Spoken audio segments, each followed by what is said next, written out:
Assalamualaikum warahmatullahi wabarakatuh.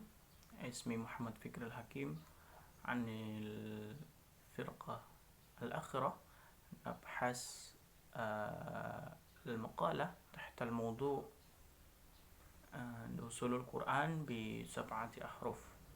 Ya, di sini saya Muhammad Fikril Hakim akan mencoba menjelaskan tentang hikmah turunnya Al-Quran dengan 7 huruf. Seperti yang kita tahu, di setiap peristiwa pasti ada hikmahnya. Hikmah yang pertama Al-Quran diturunkan dengan 7 huruf yaitu Jam'ul Ummah Al-Islamiyah Al-Jadidah ala lisanin wahidin bainaha. Nah, jadi yang pertama, pelajaran pertama yang dapat kita ambil dengan turunnya Al-Quran menggunakan 7 huruf yaitu menyatukan Islam dengan satu bahasa. Nah, seperti yang kita tahu, di Arab walaupun tetap bahasanya bahasa Arab dan bangsa Arab, tapi ada beberapa dialek di situ. Nah, maka dari itu untuk memudahkan penyatuan orang-orang Arab, maka tetap menggunakan bahasa yang berbeda tapi dalam satu lingkup yaitu bahasa Arab. Setelah itu yang kedua ada suhulatul hifdzil Quran wa taysir naqlihi ala hadhil ummah. Nah, yang kedua itu untuk memudahkan umat Islam untuk menghafal Al-Quran dan untuk memudahkan penyebarannya. Nah, Al-Quran diturunkan dengan 7 huruf ini. Yang pertama tadi untuk memudahkan menghafal, karena pertama Al-Quran turun di Arab dan di Arab juga banyak dialek. Nah, maka dari itu Al-Quran diturunkan atau dalam hal ini dengan 7 huruf dengan masing-masing dialek. Dan karena memang turunnya di Arab, ini untuk memudahkan untuk memudahkan para sahabat untuk menyebarkan agama Islam sendiri. Setelah itu yang ketiga ada Alimul Burhan wa wuduhid dilalah fa ikhtilafu fil Quran ikhtilafa tanawu'in la ikhtilafi tudad wa la tunaqid bal kullu yasduqu ba'dahu wa yashhadu ba'dahu li ba'din ala namti. Yang ketiga ada bukti hebatnya Al-Quran, membuktikan kehebatan Al-Quran.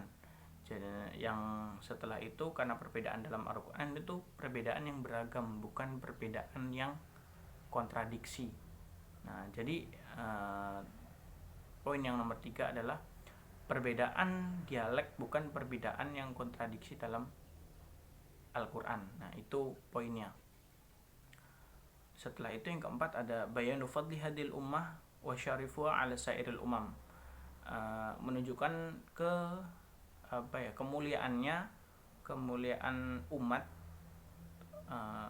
kemuliaan umat Nabi Muhammad yang dikaruniai atau diberi mukjizat Allah dengan turunnya Al-Quran. Setelah itu yang kelima ada badilu anal khilaf alladhi waqa'a bainas sahabat innama kana haula kaifiyati tilawati al-fadil Quran. Di sini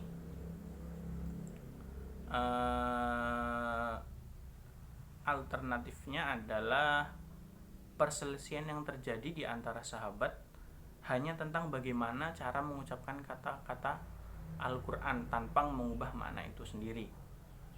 Setelah itu ada takhfif wa taysir ala ummah al-ummiyah, yaitu meringankan dan memudahkan untuk orang-orang ummi atau yang tidak bisa membaca dan tidak bisa menulis. Karena yang kita tahu pada zaman dahulu mungkin banyak ya orang-orang di sini orang-orang yang mungkin tidak bisa membaca dan tidak bisa menulis, maka diturunkannya Al-Quran dengan 7 huruf di sini untuk memudahkan kabilah-kabilah mereka, karena mereka mempunyai kabilah dan per kabilah punya dialek, untuk memudahkan hafalan mereka dan untuk memudahkan pemahaman mereka tentang Al-Quran. Setelah itu yang terakhir ada nahyun Nabi sallallahu alaihi wasallam anil jidal wal khasam wat tanazu' bi sya'ni ahlufis sab'ah.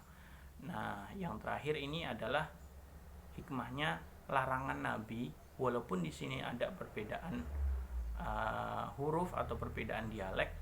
Nah, di sini hikmahnya Nabi melarang para sahabat untuk berdebat atau bertengkar karena perbedaan tersebut, karena di poin yang sebelumnya sudah kami sampaikan, di sini hanya perselisihan bagaimana cara mengucapkan kata-kata dalam Al-Quran, tidak mengubah maknanya.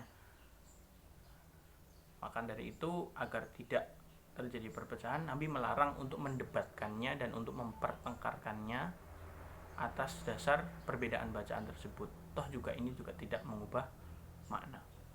Syukran ala husni ihtimamikum idza wajadtumul akhtal khalatat narju an samahati suturikum al afwa. Allahul muwaffiq ila aqwamit thoriq. Wassalamualaikum warahmatullahi wabarakatuh.